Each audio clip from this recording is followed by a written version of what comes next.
Chapter 64: The Holgersen Family Dissolves. Father Benny Noppert brings out the nuance meter. A first disclaimer. All persons in this book are fictional. All claims, regardless of subject, are precisely that, claims. Some are rooted in empirical facts, while others are pure imagination. My goal is to balance vision and reality, fiction and fact, in such a way that the audience can recognize themselves and further develop the multitude of ideas and inventions. The book has no ambition to proclaim an overarching purpose, but rather questions established truths. In this way, in a Socratic manner, the rest is left to the audience. The dissolution of norms continues with full force in society as a whole, and the Holgersen family is particularly affected. A secure and positive attachment to, and participation in, the Norwegian model of social democracy offers no help when the entire Norwegian Labour Party is ravaged by corruption at the highest level. Trust in elected officials is worn thin, and Father Benny Noppert decides to withdraw from the Norwegian Labour Party. His son, Odd Ropert, had long ago chosen the blue side of the political divide. Having become a millionaire, he identified with the wealthy and was simply angry with the political left. Equality, brotherhood, solidarity, and altruism became nothing but empty clichés in his ears, whereas growth, expansion, and vulgar capitalism was sweet music to his senses. His risky investments proved successful, and vast sums of dollars poured in. Mother Hedvig Holgersen had been infected by the same money virus as her son, though in a more socially accepted liberal socialist variant. She stood to the right of the political center, yet still maintained a strong commitment to a large welfare state with abundant social benefits, or, more precisely, rights for the population. Father Benny Noppert was distressed and frustrated. He felt abandoned, standing alone on the quay as the large tourist boat sailed out of the fjord. He had always been the fundamentally healthy, sensitive type who built his values on hard work, solidarity, and love of one's neighbor.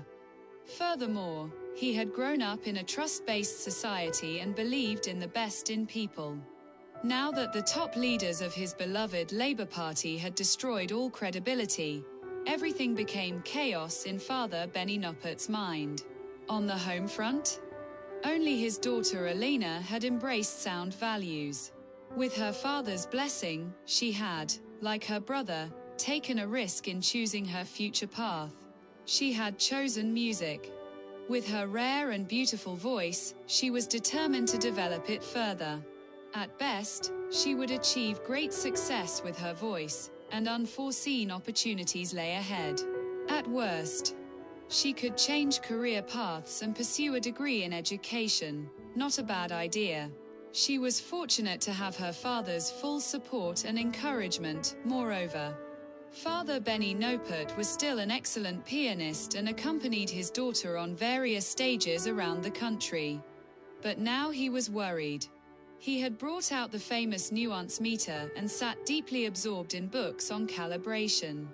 It is one thing to observe, record, and experience that the family is dissolving, becoming fragmented. It is another matter to contemplate the idea of repair. He reflected on this a great deal, but had concluded that the nuance meter was far too imprecise. It addressed the broad lines, trends, and opposing ideas, but offered no immediate solution. It merely opened the door to reflection and countless possible answers. Yet this tool was useful for identifying the core of the problems. He had now found a handful of factors that could explain the rapid dissolution of norms. He was fully engaged in the calibration, that is, in identifying the main cause of the problem.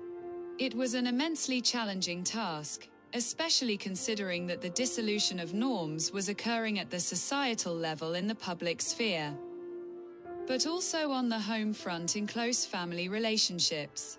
Daughter Alina had seen her father sit evening after evening in front of the nuance meter and had noticed his frustrations, angry outbursts, and resignation. But she did not wish to disturb him. Through singing, she herself had found many answers to complicated questions. Music represented a different and far more multifaceted language, a kind of expanded nuance meter in which oppositions did not signal danger and conflict, but rather a fruitful challenge. Consonance and dissonance were mutually dependent on each other in order to create interesting and beautiful music. It contained within it the same great embrace as nature itself. Nature makes time visible, and time heals all wounds, as the saying goes. Things will change and be healed. It is only a matter of time. Elena came close to going in to her father to tell him this, something rather self-evident.